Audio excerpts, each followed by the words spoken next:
the red sky of Kepler 442 be burned with the light of distant explosions. Captain Jake Morrison pressed his hand against the communication panel in the command center of the human base. His face was dirty and tired. 3 years of war had taken everything from him and his soldiers. All units, this is Morrison. We have 30 minutes to reach the evacuation point. The Zephyrians are moving fast toward our position. His voice was calm, but everyone could hear the worry in it. Communications. Officer Lisa Hayes sat at her station, fingers dancing across the control panel. She was 28 years old, with brown hair tied back in a military ponytail. Her blue eyes focused on the screen showing enemy movement patterns. The Zephyrians were close. Too close. Captain, I'm picking up signals from the main server room. Someone needs to destroy the classified files before we leave. If the Zephyrians get that information, they'll know everything about our military operations. Lisa looked up from her screen. Morrison nodded. Take a team and handle it. Make it. Quick. Lisa grabbed her rifle and headed toward the door. The base shook as another explosion hit nearby. Dust fell from the ceiling. She could hear the sound of enemy aircraft getting closer. The server room was 3 levels down from the command center. Lisa ran through the empty corridors with 2 other soldiers, Danny Clark and Amy Rodriguez. The walls were covered with blast marks and broken equipment. Emergency lights flickered on and off. How long will it take to destroy everything? Danny asked as they reached the server room door. 5 minutes if we do it right. 10 if we want to be sure. Lisa opened the door and stepped inside. The room was filled with tall metal servers humming with power. These machines held 3 years of human intelligence about the Zephyrian Empire. Amy started setting explosive charges on the main servers while Lisa worked on the communication equipment. Danny watched the door for enemies. Outside, the sounds of battle grew louder. Human voices shouted orders. Vehicles moved quickly past the building. Lisa, we need to hurry. The captain is calling for immediate evacuation. Danny's radio crackled with urgent messages. Lisa's hands moved quickly over the control panel, deleting files and shutting down systems. She had to make sure nothing useful would be left for the enemy. The job was almost done when a massive explosion shook the entire building. The lights went out. Emergency power kicked in, casting everything in red light. Lisa could hear the sound of metal bending and concrete cracking. Part of the ceiling collapsed, blocking the main door. We're trapped, Amy said, pushing against the fallen debris. Lisa looked around the room. There was a maintenance shaft in the corner that led to the surface. It was narrow and dangerous, but it might be their only way out. Danny, help me with these last 2 servers. Amy, check that shaft. Lisa kept working even as more explosions shook the building. The radio crackled with Morrison's voice. All units, final call. The USS Meridian is leaving in 10 minutes. Anyone not at the evacuation point will be left behind. Lisa's heart pounded. She had to finish the job.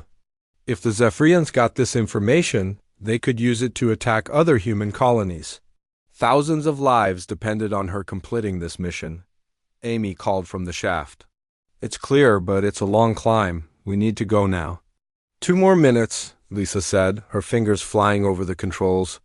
The deletion process was almost complete. Danny grabbed her arm. Lisa, we have to leave now. The building is going to collapse. Lisa looked at the screen. 70% of the files were destroyed. It wasn't enough. She needed to finish the job. You 2 go, I'll catch up. She pushed Danny toward the shaft. We're not leaving you, Amy said. Another explosion, bigger than the others, shook the building. This time, more of the ceiling fell. The shaft entrance was partially blocked. Go, that's an order. Lisa shouted over the noise. Danny and Amy looked at each other. They knew Lisa was right. If they all stayed, they would all die. If they left now, at least 2 of them might make it to the evacuation point. Reluctantly, they climbed into the shaft. Lisa could hear them moving through the narrow space above her. She turned back to the control panel. 80% complete. The radio crackled again. Morrison's voice was urgent. Final warning, the Meridian is under attack. We're leaving in 2 minutes. Lisa's hands shook as she worked. 90%. The building groaned around her. She could hear the sound of metal supports failing. 95%. The floor tilted as part of the building's foundation gave way. Lisa grabbed onto the control panel to keep from falling. The screen flickered but kept working. 98%. Outside, she could hear the sound of the USS Meridian's engines starting up. Her friends were leaving. Her people were leaving, but she had to finish the job. 100%. Complete, Lisa grabbed her rifle and headed for the shaft. The building was collapsing around her. She could hear the Zephyrians breaking through the upper floors. Their alien voices echoed through the corridors. The shaft was blocked. More debris had fallen while she was working. She was trapped. Lisa tried her radio. "Morrison, this is Hayes. I'm trapped in the server room. The mission is complete. All files destroyed." Static answered her. The radio was dead. Through a crack in the wall, she could see the USS Meridian lifting off from the evacuation point. The ship's engines glowed bright blue against the red sky. It was beautiful and terrible at the same time. Lisa watched her last hope disappear into the sky. She was alone on an alien world surrounded by enemies. But she had completed her mission. The classified information was safe. The building stopped shaking. The Zephyrians had moved on, probably chasing the human ship. Lisa sat in the dark server room, surrounded by the smoking remains of destroyed computers. She was 28 years old, trained in communications, engineering, and basic combat. She had a rifle with limited ammunition, a damaged radio, and whatever supplies she could find in the ruined base. Lisa Hayes was abandoned after the war. She didn't know it yet, but this was just the beginning of her story. 3 months had passed since Lisa Hayes watched the USS Meridian disappear into the red sky. She had learned to survive on the alien planet Kepler 442b, but survival was getting harder each day.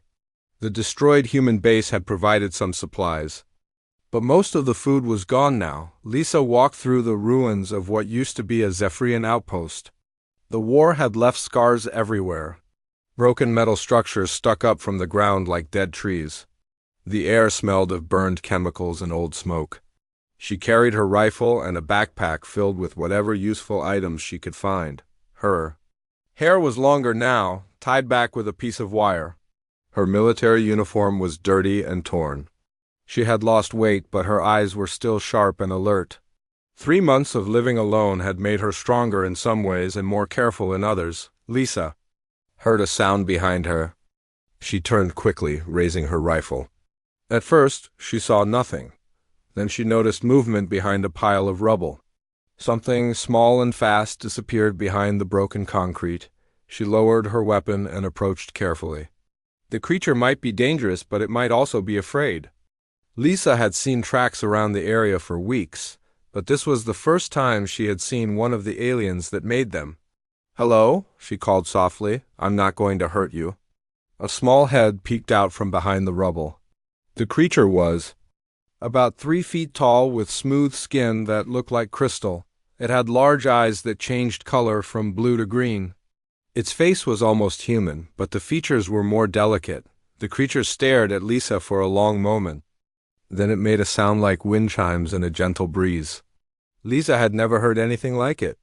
"I'm Lisa," she said, pointing to herself. "Lisa." The creature tilted its head.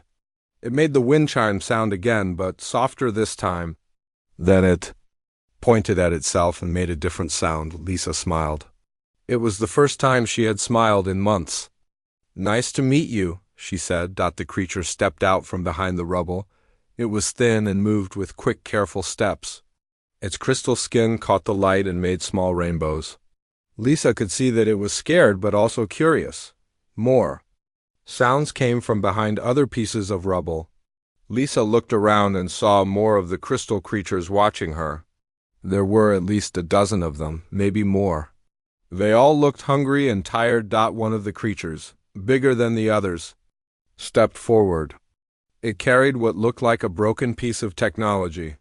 The creature held it up to Lisa and made questioning sounds. Lisa recognized the device. It was a human water purifier, damaged in the war. She nodded and held out her hand. The creature gave it to her carefully. Lisa examined the device. It was broken, but she could fix it. She had the tools and knowledge to make it work again. She looked at the watching creatures and realized they needed help. They needed clean water. "I can fix this," she said, holding up the purifier. The creatures didn't understand her words, but they seemed to understand her meaning. Lisa spent the next hour working on the device. The creatures watched her with growing interest. When she finished, she tested it with some dirty water from a nearby puddle. Clean, clear water came out. The creatures made excited wind chime sounds. The largest one approached Lisa and touched her hand gently. Its crystal skin was warm and smooth. Lisa felt a strange sensation, like a very quiet voice speaking in her mind. The voice wasn't in any language she knew, but somehow she understood it. The creature was saying, "Thank you," and "friend," and "help us." Lisa looked at the group of creatures. They were survivors, just like her. The war had destroyed their homes and killed their families. They were hungry and thirsty and scared. "Where do you live?" Lisa asked. The large creature pointed toward a hill in the distance. Lisa could see the opening of a cave there. The creature made gestures that seemed to mean, "Come with us." Lisa thought about it. She had been alone for 3 months. These creatures seemed friendly, and they might know more about the planet than she did. Maybe they could help each other. She followed the crystal creatures toward the hill. As they walked, more of them appeared from hiding places.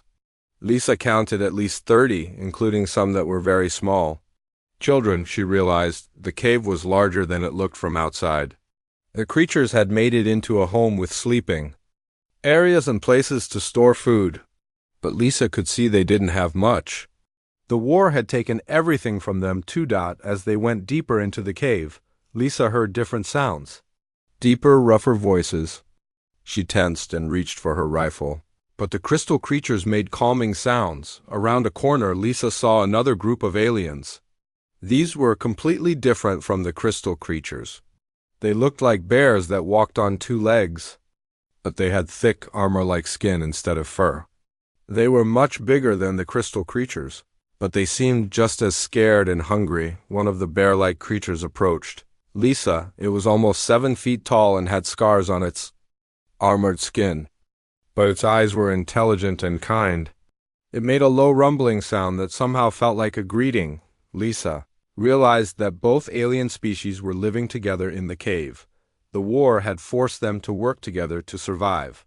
They had probably been enemies before, but now they were allies. The crystal creatures showed Lisa around their underground home. They had tried to create a water system, but it didn't work well. Their food storage was almost empty. Many of them were sick or injured. Lisa looked at her medical scanner. It was one of the few pieces of advanced technology she had left.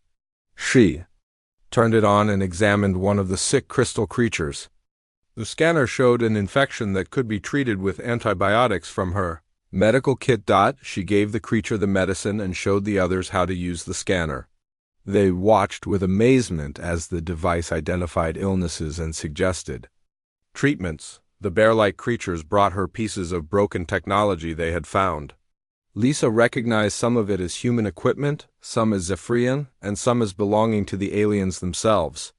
All of it was damaged, but Lisa could see ways to fix or combine the pieces. As the day ended, Lisa sat with the 2 alien groups around a small fire.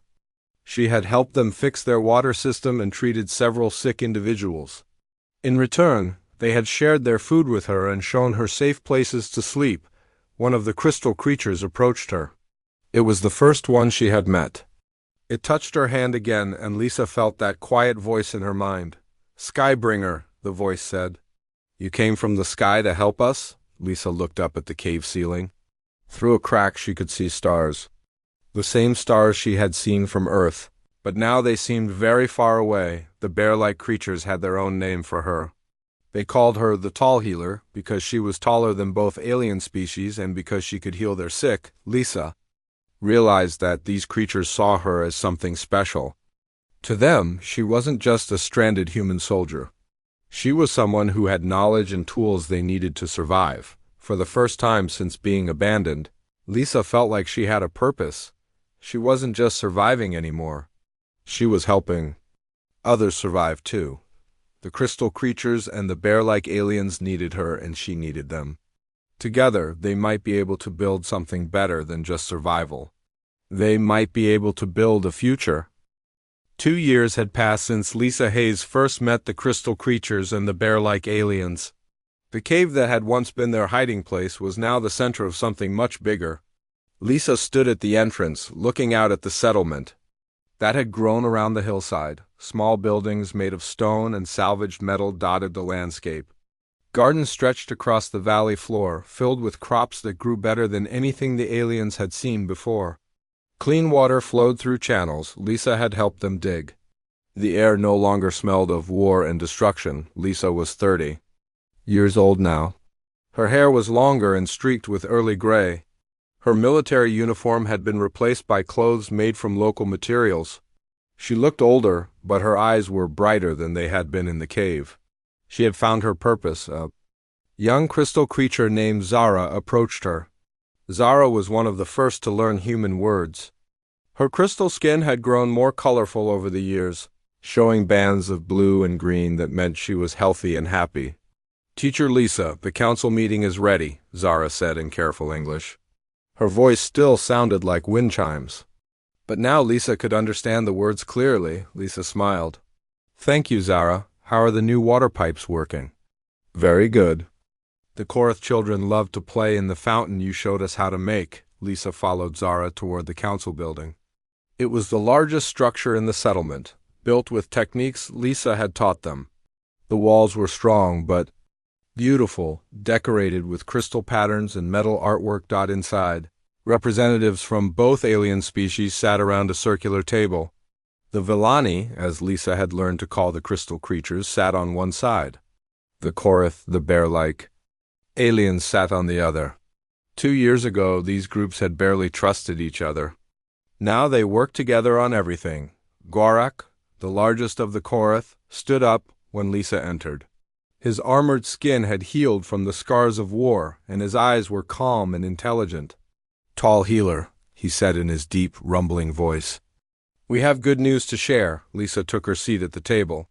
She had tried to convince them to call her just Lisa, but the aliens preferred their special names for her. To the Villani, she was Skybringer. To the Korath, she was Tall Healer. To the children of both species, she was simply Teacher. "The scouts have returned from the Eastern Territories," continued Gorak. "They found 3 more groups of survivors. Villani and Korath living together, but they are struggling. They need help." Lisa nodded. This was the 5th group they had discovered in the past year. The war had scattered both alien species across the planet, but slowly they were finding each other again. What do they need most? Lisa asked. Kira, an elderly Villani with silver crystal skin, spoke up. "Food and clean water. Their settlements are built in bad places. The soil is poor and the water is dirty." Lisa had taught them about soil quality, water purification, and crop rotation. The aliens had been amazed by these simple concepts. Before the war, both species had lived as hunters and gatherers. They had never learned to farm or build permanent settlements. "We can help them," Lisa said, "but we need to be careful. We can't just tell them what to do. They need to learn and choose for themselves." This was something Lisa had discovered over the past 2 years. The aliens learned best when they made their own decisions. Lisa could teach them and give them tools, but they had to want to change. "I will go with the teaching group," said Nex, a young Korath who had become Lisa's assistant. "I know how to show them the farming techniques." Lisa had trained several aliens to be teachers themselves. They could share knowledge with new groups better than she could. The survivors trusted their own people more than they trusted the strange, tall creature from the sky. "Good," Lisa said. "Take some of the new tools and seeds. Show them how we built our water system. But remember what we talked about?" Nex nodded. "Let them ask questions. Don't force them to change. Help them find their own way." Lisa smiled. 2 years ago, Nex had been afraid of everything. Now he was confident and wise. The same was true for many of the aliens. They had grown stronger and smarter under her guidance. After the meeting, Lisa walked through the settlement. Children from both species played together in the streets. Villani and Korath worked side by side in the workshops and gardens. It was something that had never happened before the war. She stopped at the school she had helped them build. Through the windows, she could see young aliens learning to read and write. They were studying books that Lisa had helped them create. Filled with knowledge about farming, building, and healing. An old Korath named Braun approached her. He was one of the few who remembered life before the war. His armor was white with age, and he moved slowly but with dignity. "Skybringer," he said. "I have been thinking about the old stories." "What stories, Braun?" "The stories our grandparents told about the sky gods. They said that someday, when our people needed help most, someone would come from the stars to teach us wisdom." Lisa felt uncomfortable. She had noticed that some of the aliens were starting to see her as more than just a teacher. They talked about her in ways that made her seem magical or divine.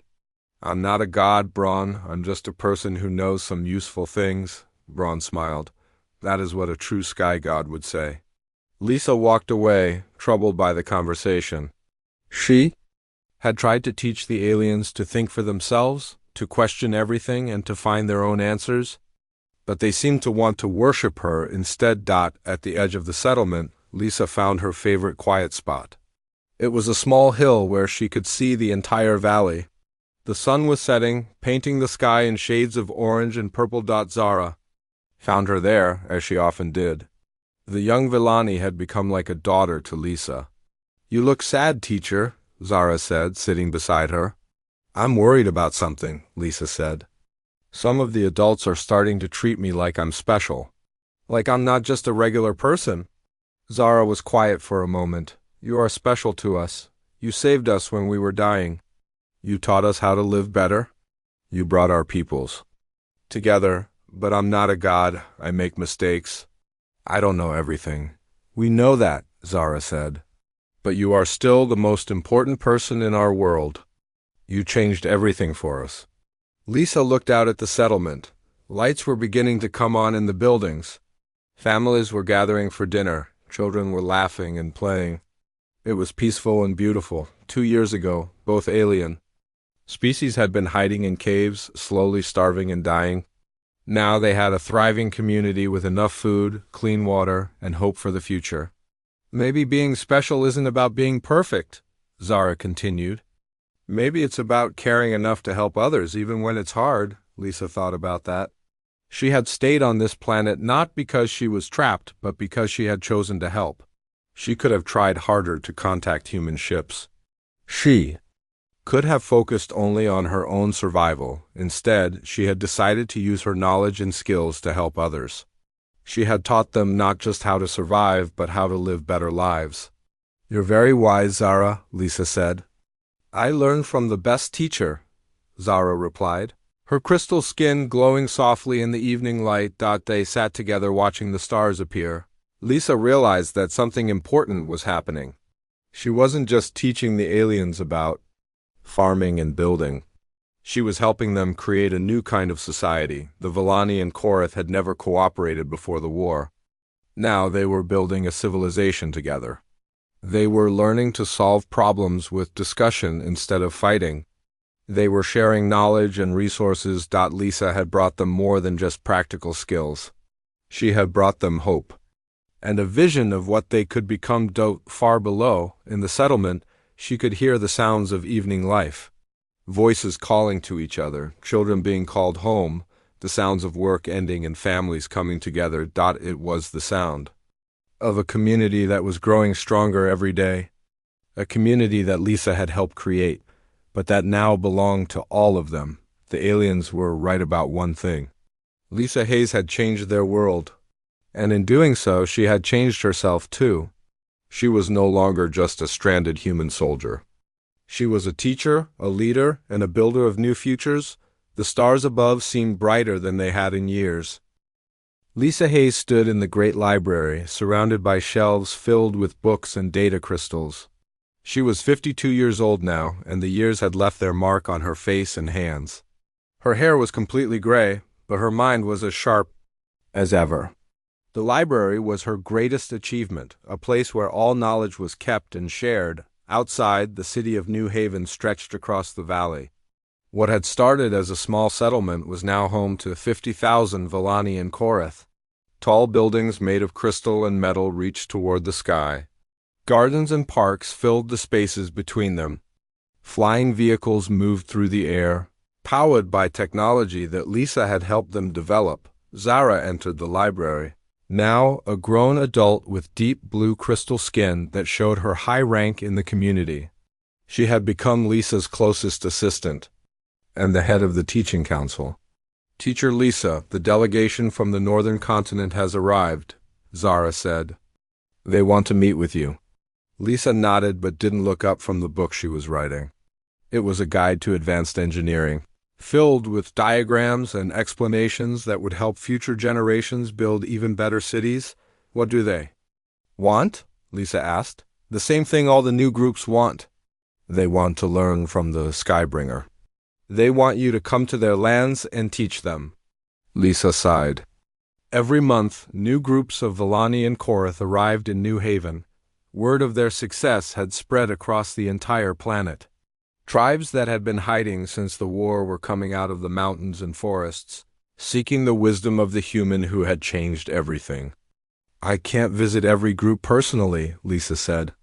"That's why we train teachers. That's why we share our knowledge freely." Zara sat down across from Lisa. "They don't just want our knowledge, they want to see you. They want to be blessed by the Skybringer." This was the problem that had been growing for years. Lisa had tried to discourage worship, but the aliens couldn't help themselves. To them, she was more than just a teacher. She was the person who had saved their entire civilization. "I'm not a blessing giver," Lisa said firmly. "I'm just a person who knows some useful things." "You say that, but look around you." Zara gestured to the library. "You created all of this. You united species that had been enemies for thousands of years. You gave us science, art, music, and hope." Lisa looked around the library. Books written in 3 languages filled the shelves. Villani, Korath, and the new written language that Lisa had helped them create so both species could communicate easily. Young aliens from both species studied together at the tables. Through the windows, she could see the city beyond. Villani and Korath worked together in the buildings. Children played in the parks, art and music filled the streets. It was a beautiful, peaceful place. "We built this together," Lisa said. "I just gave you some ideas. You did all the work," Zara smiled. "That's what makes you special. You could have made yourself our ruler. You could have forced us to worship you. Instead, you taught us to think for ourselves." A young Korath named Drek rushed into the library. His armor was still gray with youth and his eyes were wide with excitement. "Teacher Lisa, something is happening at the observatory. The Star Watchers say they found something important." Lisa stood up quickly. The observatory was another of her projects, a place where the aliens could study the stars and learn about the universe beyond their planet. She had taught them about space travel and other worlds, hoping to inspire them to reach for the stars. They walked through the city streets toward the observatory. Everywhere they went, aliens stopped what they were doing to watch Lisa pass. Some bowed, others made gestures of respect. Children ran up to touch her hands before their parents pulled them back. "Skybringer," they whispered, "the great teacher." Lisa felt uncomfortable, but she had learned to accept it. Fighting their respect would only make them more convinced that she was divine. At the observatory, the chief astronomer, an elderly Villani named Kess, was waiting with barely contained excitement. "Skybringer, we have discovered something wonderful. A signal from the stars. It's not natural, someone made it." Lisa felt her heart speed up. A signal from space could mean many things. It might be humans searching for survivors. It might be another alien species. Or it might be the Zephyrians still fighting their war. "Show me," Lisa said. Kess led her to the main viewing room. The walls were covered with screens showing different parts of the sky. In the center was a large display that showed the radio signals they had detected. "The signal is coming from the direction of the human home systems," Kess said. "It's weak, but it repeats every 12 hours. It's been going on for 3 days?" Lisa studied the signal pattern. It was definitely artificial, but she couldn't decode the message. The technology was more advanced than anything she had seen before. It could be a human exploration ship, she said. Or it could be something else entirely. Zara stepped forward. Should we try to answer it? Lisa thought about that. Part of her wanted to contact the signal. After 25 years on this planet, she sometimes missed talking to other humans. But another part of her was afraid. What if it was the military coming to finish the war? What if they wanted to take her away from the civilization she had helped build? Not yet, Lisa said. We need to learn more about who is sending it. Over the next few weeks, more signals arrived. The aliens worked day and night to decode them. Lisa helped, using her knowledge of human technology and communication systems. Finally, they broke through. The message was simple. This is the human. Exploration ship UES Discovery. We are looking for survivors from the war. Please respond if you receive this message. Lisa stared at the decoded message for a long time. Humans had come back to this system. They were looking for survivors like her. She could contact them and return to human space, but what would that mean for the Villani and Korath? They had built their entire civilization around her teachings. They saw her as their guide and protector. If she left, what would happen to them? Word of the signal spread quickly through the city. Soon, crowds gathered outside the observatory. Villani and Korath looked up at the stars with new fear and hope. Will the Skybringer leave us? They asked each other. Lisa called a meeting of the council. Leaders from both species gathered in the great library to discuss what to do. We could invite them to visit, suggested Gorak, now old but still wise. They could see what we have built. What if they want to take our teacher away? Asked another council member. Lisa listened to the debate. She realized that her decision would affect not just her own life, but the future of an entire civilization. I need time to think, she said finally. This is not a decision to make quickly. That night, Lisa climbed to the top of the observatory. The city spread out below her, glowing with soft lights. It was beautiful and peaceful. Families were at home with their children. Students studied in the schools. Artists created new works. Scientists made discoveries. All of it had grown from the simple act of helping two starving alien species. 25 years ago, Zara found her there, as she often did when Lisa needed to think. You're afraid, Zara said. Yes, Lisa admitted. I'm afraid of what will happen if I contact them. And I'm afraid of what will happen if I don't. What do you want to do? Lisa was quiet for a long time. I want to see other humans again. I want to know what has happened in the galaxy. But I also don't want to abandon the life I've built here.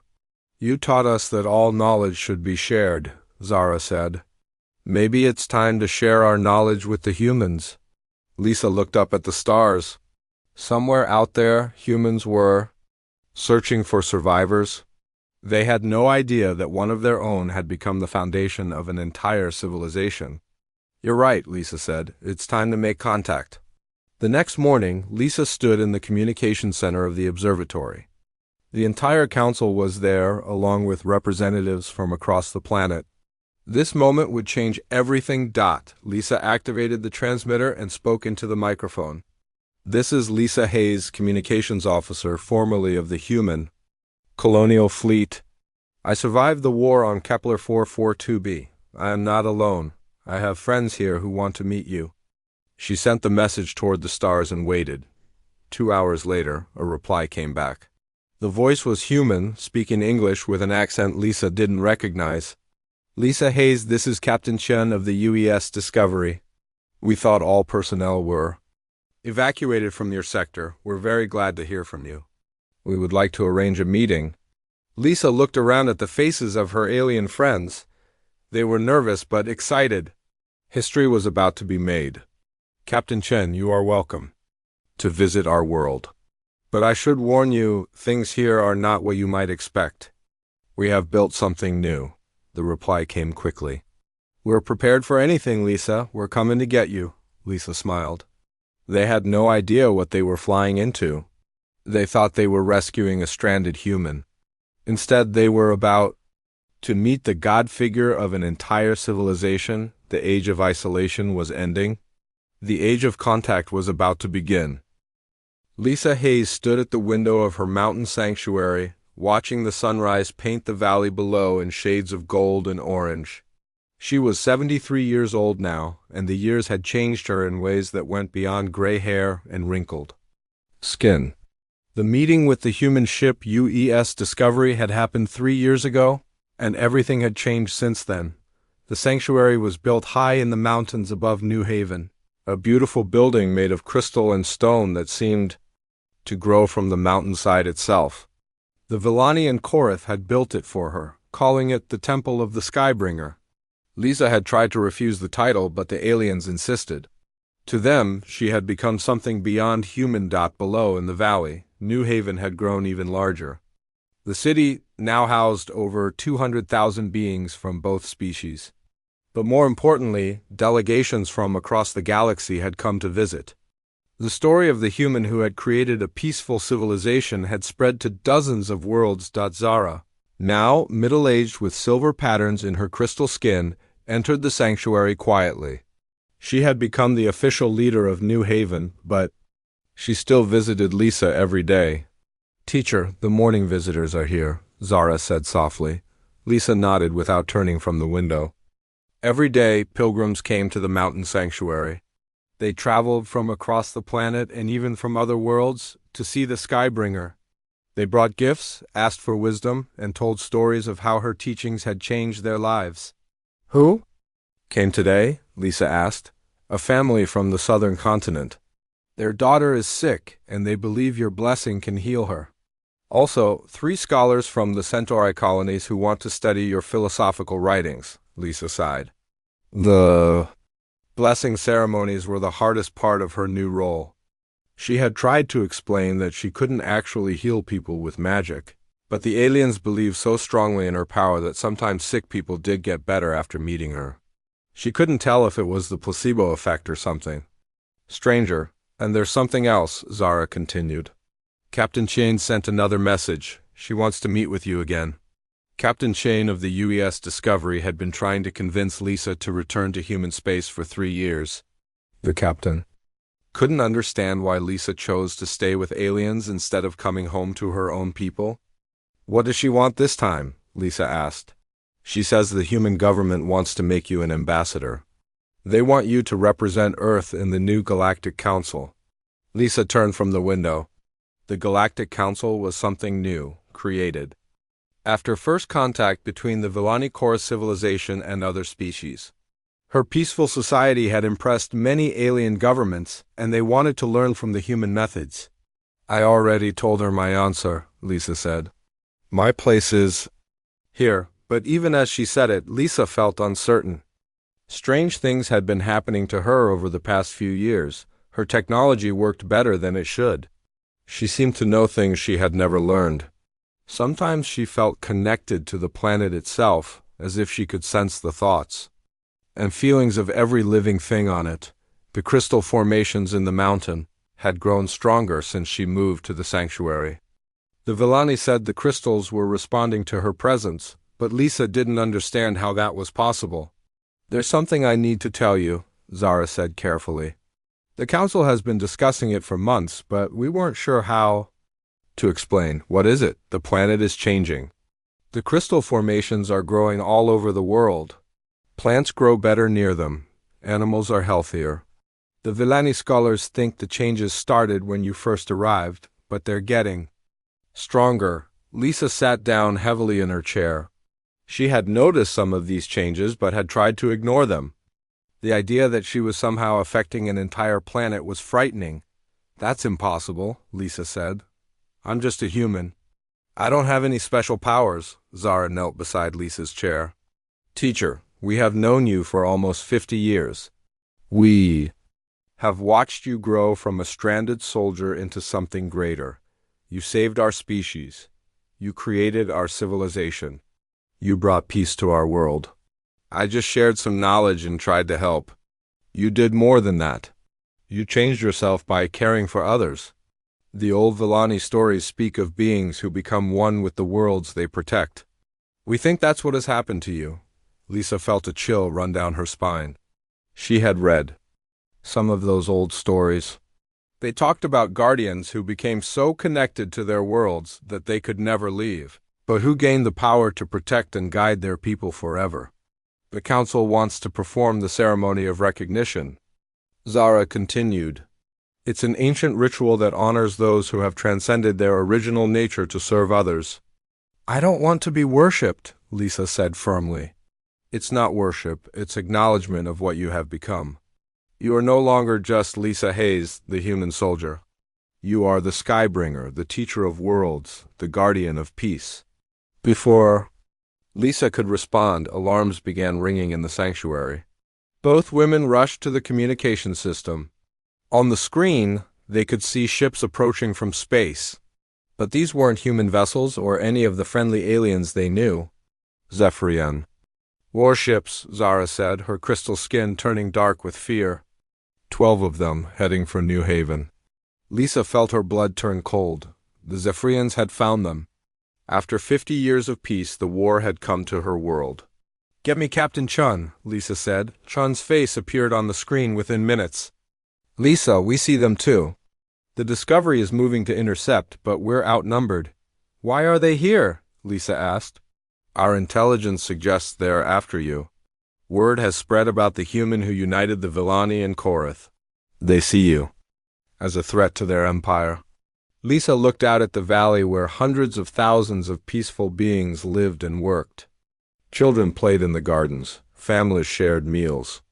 Artists created beautiful works. All of it was about to be destroyed. I won't let them hurt my people, Lisa said. Something strange happened as she spoke those words. The crystal formations throughout the sanctuary began to glow. The mountain itself seemed to hum with energy. Lisa felt power flowing through her, connecting her to every crystal on the planet. Teacher, Zara whispered, your eyes are glowing. Lisa looked at her reflection in the window. Her eyes had turned the same blue-green color as the Villani crystals. She could feel the thoughts and emotions of every being in New Haven. She could sense the fear and confusion as the alien ships approached. Evacuate the city, Lisa said, and her voice carried a strange echo. Get everyone to the shelters. What are you going to do? Chun asked from the screen. Lisa stood up, and the crystal formations around her grew brighter. She could feel the planet responding to her will. The mountain shook gently, but it wasn't frightening. It felt like the world itself was awakening. I'm going to protect my people, Lisa said. She walked out of the sanctuary onto the mountain ledge. Below, the evacuation had begun. Villani and Korath families moved quickly, but calmly toward the underground shelters. They had practiced this many times, but they had never expected to need it. The Zephyrian ships were entering the atmosphere. Now, Lisa could see their dark shapes against the sky. She raised her hands, and the crystal formations across the entire planet began to resonate. I am Lisa Hayes, she said, and her voice carried across the world through the crystal network. I am the protector of this world and these people. You are not welcome here. The Zephyrian ships fired their weapons at the city, but the energy beams struck an invisible barrier and dispersed harmlessly. The barrier shimmered like crystal, beautiful and unbreakable. Lisa felt the strain of maintaining the shield, but she also felt the support of the planet itself. Every crystal formation was lending her power. Every tree and plant was connected to her will. This is impossible, came a transmission from the Zephyrian fleet. No single being has this kind of power. Lisa smiled, and for a moment she looked exactly like the young soldier who had been abandoned 50 years ago. You're right, I'm not alone. I have a whole world helping me. The Zephyrian ships tried again and again to break through the barrier. Their most powerful weapons couldn't even crack it. Finally, they retreated into space, sending warnings to their empire about the guardian of Kepler-442b. Lisa lowered her hands, and the crystal glow faded. But she could still feel the connection to the planet. It would never leave her now. Zara ran up the mountain path to reach her. Teacher, you saved us all. You really are the Skybringer. Lisa looked at her old friend and student. I think I'm becoming something I never expected to be. What's that? Lisa gazed out at the valley where her people were emerging from the shelters, safe and unharmed. Children laughed as they realized the danger was over. Families hugged each other. The city began to return to normal. I'm becoming exactly what this world needs me to be, Lisa said. For the first time in years, she felt completely at peace with her fate. She was no longer fighting against what she was becoming. She was embracing it. The transformation was almost complete. Lisa Hayes died on a quiet morning in spring, surrounded by the crystal formations that had become part of her soul. She was 89 years old, and her death was as peaceful as her life had become extraordinary.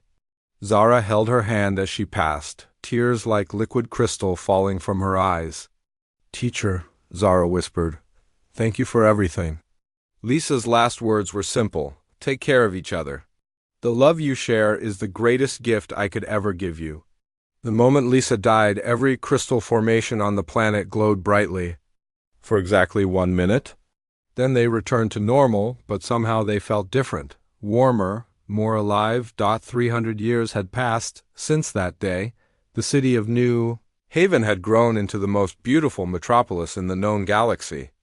Towers of living crystal reached toward the stars, their surfaces covered with gardens and artwork. Ships from 100 different worlds came and went, bringing visitors who wanted to see the birthplace of the Great Peace. The Villani in Korath had become a spacefaring civilization, just as Lisa had hoped. Their ships carried her teachings to distant worlds. They established colonies based on the principles she had taught them: cooperation, knowledge sharing, and respect for all life. In the center of New Haven stood the Great Temple, built on the exact spot where Lisa had first met the crystal creatures so many centuries ago. The temple was not a place of worship, but a library and school where beings from across the galaxy came to learn. Captain Ryan Foster of the human diplomatic ship Use Harmony stood at the entrance to the great temple, feeling overwhelmed. He was 35 years old, with brown hair and intelligent green eyes.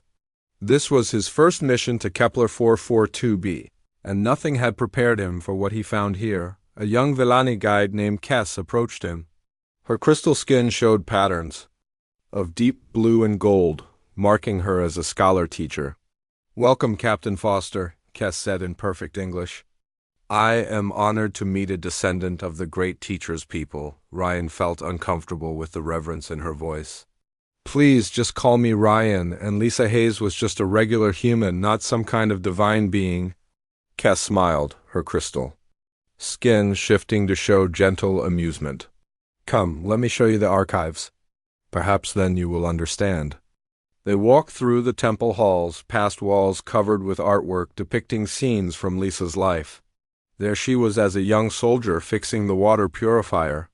There she was teaching the first council meeting. There she was raising her hands to protect the city from the Zephyrian attack. "These look like religious paintings," Ryan said. "In a way, they are," Kes replied. "But not the kind of religion you might think. We do not worship the Skybringer as a god. We honor her as the perfect example of what any being can become through love and service to others." They entered a vast room filled with holographic displays. The displays showed the current status of Villani Korath colonies across the galaxy. Hundreds of worlds now followed the teachings Lisa had developed. "Every colony is built on her principles," Kes explained. "No slavery, no war between member species. All knowledge shared freely, all beings treated with dignity." Ryan studied the displays. The Villani Korath civilization controlled more territory than the human empire, but they had never conquered a single world. Every colony had joined them willingly, attracted by their reputation for fairness and prosperity. "How do you maintain peace across so many worlds?" Ryan asked. "The answer is simple," Kes said. "We remember what the Skybringer taught us. When you truly care for others, when you put their needs alongside your own, conflict becomes impossible." They moved to another section of the archives. Here, Ryan saw records of contact with other alien species. The Villani and Korath had encountered dozens of civilizations, and every first contact had resulted in peaceful relations. You've never had a war? Ryan asked, amazed. Not since the Skybringer united our peoples. We have disagreements, of course, but we solve them through discussion and compromise, just as she taught us. Ryan felt a mixture of pride and sadness. Pride that a human had accomplished something so incredible. Sadness that humanity had not learned the same lessons. What about the original site? Ryan asked. Where Lisa first lived with your people. Kess led him to a transport that carried them high into the mountains. The journey took them past forests and gardens, past cities where Villani and Korath lived and worked together in perfect harmony. They reached the mountain sanctuary where Lisa had spent her final years. The building was exactly as she had left, it preserved as a shrine to her memory. But something felt strange about the place. Do you feel that? Ryan asked. Feel what? Like someone is watching us. Kess smiled. Many visitors say that. Some of our scholars believe the Skybringer's consciousness merged with the planet's crystal matrix when she died. They think part of her is still here, still watching over us. Ryan wanted to dismiss this as superstition, but the feeling was too strong to ignore. As they walked through Lisa's old rooms, he could almost sense a presence. Kind, protective, and infinitely patient, they found Lisa's personal journal in her study, written in her own handwriting. Ryan read the final entry. I came to this world as a soldier, lost and alone. I leave it as something I never expected to become, a guardian and guide. I don't know if consciousness survives death, but if it does, I hope I can continue to help these wonderful people I have come to love. They have taught me that the greatest power in the universe is not weapons or technology, but the simple choice to care for others. Ryan closed the journal, moved by her words. Captain Foster, Kess said gently, there is something else you should. No, your arrival here was predicted. What do you mean?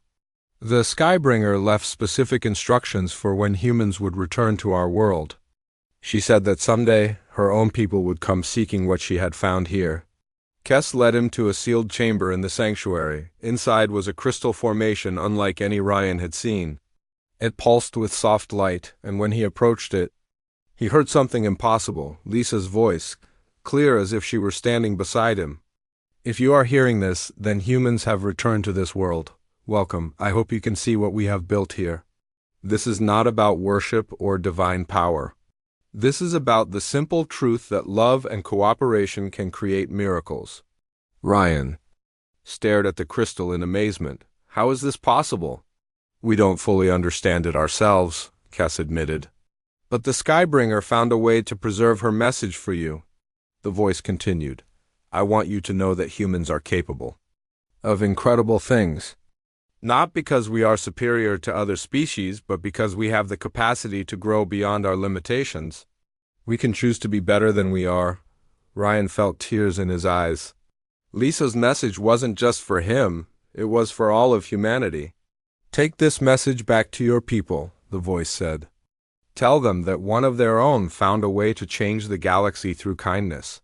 Tell them that the greatest adventure is not conquering new worlds, but learning to live in peace with all the life we find. The crystal's light faded, and the voice fell silent. Ryan stood in the chamber for a long time, thinking about what he had experienced. He had come to this world expecting to find a lost human colony. Instead, he had found something far more important, proof that humanity could be a force for good in the universe. When he returned to his ship, Ryan recorded a message for Earth. The legend of Lisa Hayes is true. She did become something like a god to these people, but not through power or magic. She became divine through the simple act of loving others more than herself. The Villani and Korath have built a civilization based on her example. They have created peace across hundreds of worlds. They have shown that different species can not only coexist, but thrive together. I recommend that we establish formal diplomatic relations with the Villani-Korath alliance. More than that, I recommend that we study their methods. They have something we desperately need. They have learned how to be truly human. As the UES Harmony prepared to leave Kepler 442b, Ryan looked back at the beautiful world below. In the crystal formations scattered across the planet, he thought he could see a pattern, like a face. Serene and smiling, Lisa Hayes had died 3 centuries ago, but her influence lived on. She had become exactly what the galaxy needed her to be: a teacher, a guide, and proof that even ordinary people could change everything through the extraordinary power of love. The abandoned soldier had indeed become a god. Not through worship or fear, but through the willing devotion of beings whose lives she had made better. She had shown that true divinity came not from power over others, but from service to them. Her story would be told for thousands of years to come, carrying her message to species not yet discovered, that the greatest strength in the universe was the choice to care for one another. The legend of the Skybringer had only just begun.